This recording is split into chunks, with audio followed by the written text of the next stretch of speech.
Hey folks, I'm Dave with Rampant Old Games with Chris from Deus Ex Machina. And today we're going to be talking about top 5 small games. Now, classify that... Okay. I was going to say, classify that as games that are small in form factor. Anything from... to... For me, the smaller the better. So, yes. I actually grabbed some of my games. I'm like, okay, that was pocket size. But it's a bit larger than this other smaller game, which is about as good. So the smaller game would win out. So it is, which is weird. I heard some people, not mentioning any names, Tom Vassell, really doesn't care for small games. Doesn't like them. No, he doesn't. He just doesn't see the point. No, he doesn't. His common sentence he says all the time. He repeats every single time he reviews a certain company's games is, "I don't know why it's got to be tiny. Make it bigger." And my response is. My fiance and I travel a lot, and we can fit 4 small games into our suitcase. And I won't fit one of the bigger. I don't pack the bigger games because I don't want my box getting destroyed. Exactly. Yeah, exactly. And the more tiny games we have, the better. Yeah. Now, it should be noted, just because we keep on saying tiny doesn't necessarily mean a certain company's game is going to dominate the list. No, actually, I thought it was going to, but it didn't. I only have one of theirs on this list. Ditto. Even though I played 3 of them.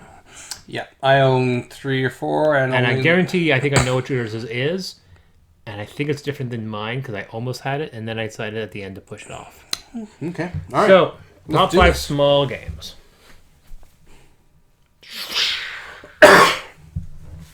My number 5. There's a lot of pocket. I don't say pocket, but small box card games that deal with set collection. There's actually a bunch. And not only that, I am shocked how many set collection games are based around food. It seems like whenever you're like, I'm going to do a set collection game, okay, cool, what's the theme? Food. Like, oh, slow down there, egghead. You know, there's about 1,000 of them. You know? There's Sushi Go, there's Herbaceous, and then there's this one, Morels. Never heard of it. Exactly. It's about mushrooms. I don't know if you got that indication, considering that the game's called Morels. I'm a foodie, so and Herbaceous is actually a set collection, but Herbaceous annoys me a bit more. I mean, it's not a bad game, but it's not as good as Morels. Morels is fun. The only downside with Morels, like a lot of games, when you reduce player count, you take cards out, which means you could be fighting for a set that you have no way of getting because you took the cards out of a 2-player game. Beyond that, it has a very interesting way of grabbing the cards you want and making claims and then planting and so forth. And it's got some nice art, and it's nice and portable. They have an expansion they came out with. The one part I love is the fact that the game's standard rules gave you an arrangement because you're supposed to rotate these cards, and as they rotate, they kind of go off. The bottoms go off the edge, and you add more in. And they did a certain way, and quite literally a fan submitted an alternative, and they were like, boy, we're dumb. And they literally had an amendment that said, "Oh, for the love of God, do it this way." It's the same thing with Among the Stars. Among the Stars has a certain way of doing the 2-player version, and then they're like, "Well, this person submitted it, and we admit it's probably a lot better." So yeah, Morels has find the alternative layout. It's not alternative rules, but alternative layout. It's so much easier. But it's a traditional set collection, great for any player count, but it's great for 2 players, and that is Morels. Do you like mushrooms? I do, but usually in oyster sauce. My fiance loves Morels, hates mushrooms. Ironically, she hates Morels the most. So I didn't like mushrooms as a kid, but mushrooms and oyster sauce. I hate the lazy sliced mushrooms you find on like Panago pizza and stuff like that. I hate those. But it's like Morels or stuffed cat mushrooms, like really nice meaty mushrooms. Like a mushroom Neptune? Maybe. It's one of those situations where once again it's just like I like mushrooms when a mushroom is like the meat. When it's just like, here, have some mushrooms. Yeah. So number 5 is Morels. All right. My number 5 is by a Canadian designer called Subcart Games. I've mentioned him before, and that is Minton's Mini Skullduggery. Which, the shock, knew that was coming, is right there. It is right there. I see that, by the way, while you talk. So, it's a very simple push-your-luck game.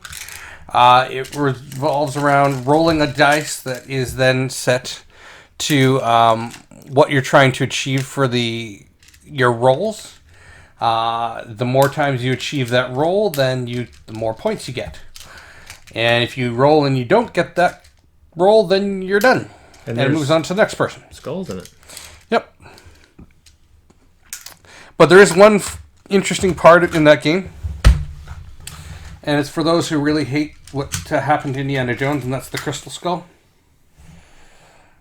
And you wonder, you understand why I say that this is for the Indiana Jones fans out there? This skull lets you nope someone's roll. Really? Yeah. Pretend it didn't even happen. Ha ha! I don't mind that movie. So, like, someone's like, dude, I have a problem with you not liking Mission Red Planet, but saying that Kingdom of the Crystal Skulls isn't bad, that's crazy talk. They're like, oh, I'm sorry. I even enjoyed the flying saucer flying at the end. When the flying saucer flew out at the end of Kingdom of the Crystal Skull, I laid back and went, all right, all is forgiven. Because when you go campy, when you turn around to go full camp, it almost becomes endearing and becomes this vicious little circle. So at the end, the only way to redeem that film is to, literally, if there was just no flying saucer, then it doesn't redeem itself. It's not a very good movie. Literally, that flying saucer flying the way, I was like, okay, you're forgiven. You know why? Because at the end, people always want to bring more. Star Wars is basically a retread of Flash Gordon, and Indiana Jones is just a retread of Campy's Pulp. Traditional caper films like those gumshoe mysteries from the late 60s and 70s. That's what they tap. So, let it be goofy. I didn't care. I was like, people know it should be like dark, like The Godfather. Like, it never was in the first place, so why should it be now? Yeah. So, yeah. All right. My number 4. Yes. My number 4 pick is called Harbor. Never heard of it. This is awesome, too, because Tom hates this game. It's actually one of the few situations where, every once in a while, he'll hate a game that a lot of people like. And then sometimes, and because obviously he loves games other people have disliked. That happens all the time. But when he hates Cosmic Encounters. Yeah, well, he loves a game a lot of people don't care for. I don't understand Cosmic Encounters, but Harbor he really didn't care for. And then Will Wheaton did it on tabletop. It's got an interesting mechanic. I like how it plays. Mm-hmm. One of its core mechanics is a really decently, I say simplistic supply and demand. As you buy things, this meter shifts. And as you buy something, it goes to the lower value and becomes less expensive, and then it increases the value. So if we see you cornering the wood and go, oh, he's going to go for this wood card, so I'm not going to bother investing in wood because he's going to get wood before I am. Yeah. But once he clears wood, it's going to put steel up because steel's going to move up, and that's what I want to do. I want to bring up my steel so that after he claims wood, I can claim steel. But if I do that, he's ready to move up on fish, and fish is right next to it. So maybe what I'll do is I'll develop fish a little bit. So I'll do wood now, and then next turn I'll do fish before he can do fish. It's really interesting. And then you claim certain cards, and you're in Harbor up. It's got a little fantasy element. It is neat. I enjoy it for that. And it's also a pocket game. It's this big. All right. Also has a pretty small footprint, and that is Harbor. My number 4 is another game by Subcart Games. Really? It is. I ain't even heard of this company, and you won't stop talking about it. And that is Minton Alien. What? Who? What? Who? What? What? Who? What? What? Who? What? What? What? Who? What? What? What? Who? What? What? What? What? What? Who? What? What? What? Who? What? What? What? Who? What? Hey, nice cans.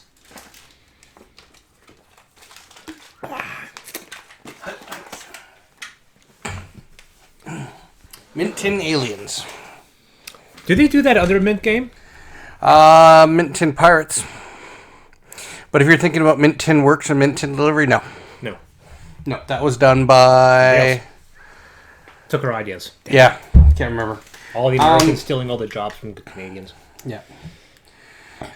This game is a 2-player game. It's basically a set collection game. Mm-hmm. And in which case you're trying to collect, you're drafting cards, and whoever can get the most... Cards in there? Oh, yes, that would be. It is bigger than the other one. Yep. Tiny cards. Yep. And then whoever can get the most sets wins. Very simple. Very simple. Very simple. So that's my number 4, Minton Alien. Minton? Minton. Yeah, of course, Minton. Minton Aliens. My number 3 pick is going to be, well, it's the smallest game on my list. Not the smallest game, period, because that game is going to be probably the smallest game on the list. And that is a game called Hanabi. Hanabi is a cooperative game where you are trying to set off fireworks. The big shtick, its gimmick, is that you're holding onto cards that are facing the other direction, so that you can see everyone else's cards, but you cannot see your own. So it becomes, I literally compared it, and during my game, my first game, I started quoting Princess Bride. It's like, so it was like, well, I would have known that you would have picked this one, so clearly I cannot pull. Literally, it's like I cannot choose the one in front of me. So I was like quoting. I was like, I clearly cannot choose this one because that one's over there, and this one over here. But you have this one, so I clearly cannot pull this one because you said not to push this one. So I clearly cannot take this one. So I must pick this one, except I know this one is a 4, and we don't need a 4, so clearly I have to play this one. And it's also because you can't communicate other than saying stuff like that, but you can't give any clues. You can ask for a clue, yeah, and you can only receive like 3. You can give one person a clue, right? You can receive 1 clue. That's all you can, and you have to remember the clues from previous turns in order to properly lay down, and then you have to number these by color and by number in sequence. You get like 5 mistakes you can make, and then hopefully you'll get them all done. And if you get the vast majority, then you get a score and you win. But it is so funny and so light because it is. But it's also, and it's one of those things where it's hard to play that game fairly because you're staring at the person's body language. You're like, exactly. Look at your eyes and go, I'll pick that one. Yep. And you're not supposed to. You're not supposed to do clues like, it's not like wink, like you can't do that. I'm like, I'm not communicating. Yes, you are. So it's hard. It depends. The thing is, it's cooperative, so you want to win. So it's not like Magic when you're trying to psych someone into picking the wrong card. Yeah, exactly. This is a completely cooperative game, so it's one of those things where you want to win. So you find ways to, like, you try to push the envelope of what you're allowed. You're like, not saying anything. It's like, maybe I won't pick that one. It's stupid, but it's funny, and I love the fact there's 2 versions of Hanabi. There is like this gold version because Hanabi is a popular game. So I don't know why, but there's a big box version of Hanabi, which is like this big and it's full of all the other things. And I'm like, no, like Hanabi quite literally is a deck. It's this big. The box of Hanabi is this big and it's $9, right? That's it. That's all you need. But there's a big box version of Hanabi. It's like, this is the big box version of Tiny Epic Galaxies. Why? The whole point. It stops being tiny. Yep. So that's my number 3 pick. All right. Hanabi. My number 3 pick is Minton Works. Okay. By 11-Bit Studios. Yeah, I'm pretty sure it's 11-bit. No. 8-bit? Yes, or no, 8-bit. 11-bit. No, it's 22. It's 22. 11-bit Studios is a video game company that made this war of mine. 22.5 or something. I can't remember. It's not big of a deal. He brings all of his games out. 524 Labs. 524 Labs, which is really interesting because I thought when you mentioned the first Minton games that it was the same guys that did this game. No, this is Mintworks. That one's very popular. This one is very popular. Not as their second game did not do as very well though. Huh. Which was Minton Delivery or Mint Delivery. But yeah, it's basically you're buying up. It's Monopoly, really. You're buying property and then gaining mints. You're not selling me on that. No, it's not. It's not super exciting. It's just it's Monopoly. Then why is it on your list? Because it is a good game. But it's Monopoly. But it's small. But it's Monopoly. But it's a good game. But it's Monopoly. Okay, we're going to stop that because we're going to go on that forever. All right. It's like duck season, rabbit season, duck season. So that's my number 3. Rabbit season. Mintworks. Rabbit season. Duck season. My number 2... Keep going. As he whips out his next game. I am looking for you. Keep going. Like his butt is not in shot, but I can stare at it.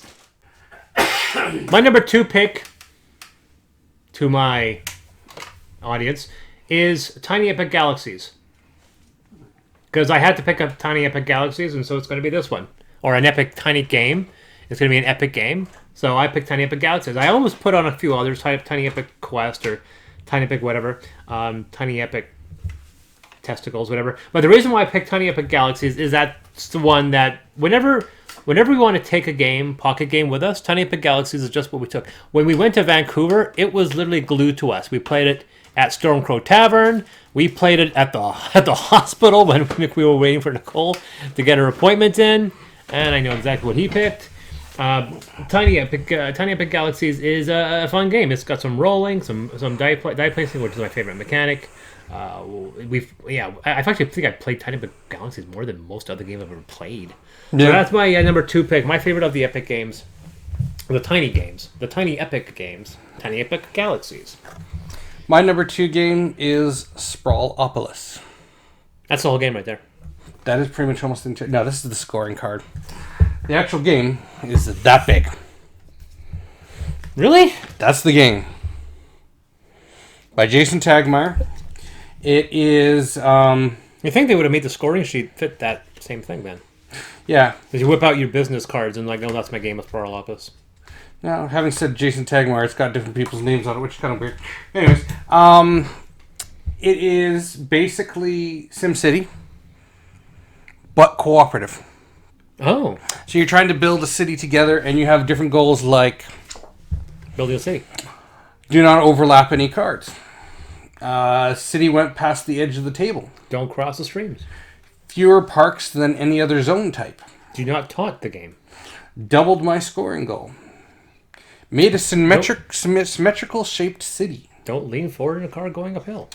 City of 34 total blocks or smaller. Don't hitchhike wearing camouflage. 2 separate gaps left in city. Don't run with scissors. 20 or more roads. Oh. So which is above the number of roads we're getting in Prince George next year. Yeah, so it's actually quite interesting. It's a game where I thought it was going to be like, oh, this looks kind of lame. And then I actually got to playing it, and it's just like, oh, this is actually really good. And it's funny because they even introduce things like, oh no, Godzilla. It's Godzilla. Godzilla. Godzilla. So he shows up. Gojiro. And he ends up screwing up your scoring. So you have to... Godzilla shows up in SimCity. Yeah. I always loved when you played back when SimCity was SimCity and not what it is now. But I remember playing SimCity when I was really, really young, and you would develop this huge metropolis. So you had the Archons, the arcologies would erect up, but there's no end. So you just play it. There's actually a point where like, all right, I want to destroy it now. Like no SimCity game ever ended with a city where you go, oh, that's nice. You always ended the game like, yep, you always destroyed it. Now I want to destroy it. But you know, so you spend like 30 hours pumping in the city, and then you're just bored of the city, and so you just spend like 3 hours destroying it. You just start you activate, go into the game's system, and you just start like 14 monsters and you don't cause any, and the city you see that the city organically destroy it and eat itself. Yeah, and see, actually, the one thing that I found with SimCity that was really interesting, and I loved it, Pete, every time I tell somebody about it, they're just like, why didn't I know about this game? Was in SimCity 2000, you build your city, and then there was a game called Simcopter. Oh, it allows you to fly through your very own city. city. Fly through your own city in 2 missions, and it was so amazing, and they've never done anything like it ever since. No. And it's just like, why? It was so much fun. Oh, I gotta go save this little sim over here. I gotta go redirect traffic. I gotta help with this fire. And that's the city you built. So you're just like, look at their ecology. And you fly through and like, why did I build this? This place is a mess. I should destroy it with a... Yep. So that's my number 2 pick. Sprawl Opolis. Number 1. We were out of time there, so we're... Snip. All right, take it away. Snip. You already know my number 1 is. Yeah, it's going to be tiny, epic Mormons. My number 1 pick is Odin's Ravens. Never heard of it. Yes, you have, because I've mentioned it in like 3 other lists. Odin's Ravens is one of the best card-based racing games for 2 players, which is all very specific, but it's a great racing game. It's a great 2-player game, and it's a great 2-player racing game. The artwork is fantastic. You have a bunch of cards. Start with 5 cards, and you eventually get around to 3 cards. And your cards have environments. The terrain has their environments. If you play that terrain card, you can move up to that terrain if it matches. If the terrain is all one color, then as you move up all the ones that have the like terrain. Right? And the cards are double-sided, so you go up one side and down the other side, and the cards all have different configurations. And you can throw down Loki cards that allows you to flip, replace, and there's not a lot of take that. There are a few things, but very often you're trying to create a shortcut or make the route longer for somebody else. And then eventually whoever gets to the other end wins. Simple, straightforward, really fast. I haven't lost. I've tied. I've tied a couple of times, and I think I may have lost once, but it's a fun game. It's a reprint. There's a newer version. Newer version like last 3 years, 4 years. But there is an older version, but the new version is really nice. Which is weird too, because all the cards are very strange. It doesn't use poker cards. The cards are very unique. They're about that long and that wide. So they're very long and thin. Yeah, so it's a really cool game. That is Odin's Ravens. All right. And my number 1 game, which he already knew, is Tiny Epic Quest. Which was almost on this list. We played Tiny Epic Galaxies way more. Tiny Epic Quest, like Nicole wanted that game for a long time. We finally got it. We finally played it. I was like, oh, that's pretty good. The reason why the Galaxies won out was that Tiny Epic Quest is a great game, but wow, it has a big footprint.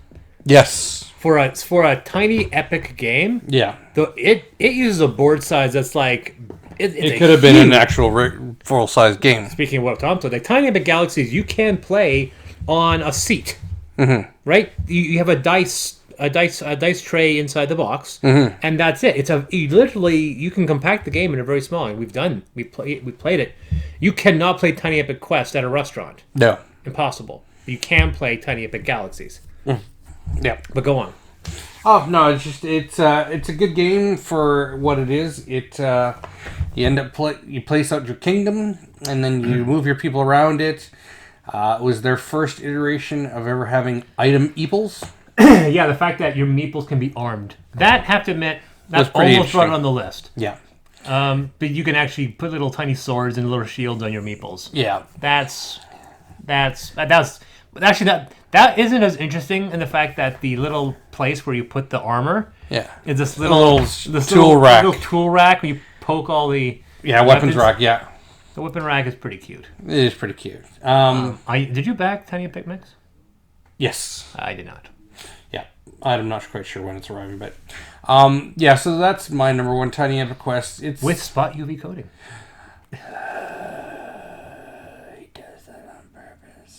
Anyways, I've been Dave. We didn't go to the list. Oh, okay. My number 5 is Morels. Number 4, Harbor. Number 3, Hanabi. Number 2, Tiny Epic Galaxies. And number 1, Odin's Raven. My number 5, Minton's Mini Skullduggery. Number 4, Minton Alien. Number 3, Mint Works. That's your trend. Number 2, Sprawl Opolis. And number 1, Tiny Epic Quest. Once again, I've been Dave. And I have been Dave. Yep. And remember, your name is just a suggestion. Yeah, play the game how you want to be. I want to be Dave. Be whoever you want to be. In the army.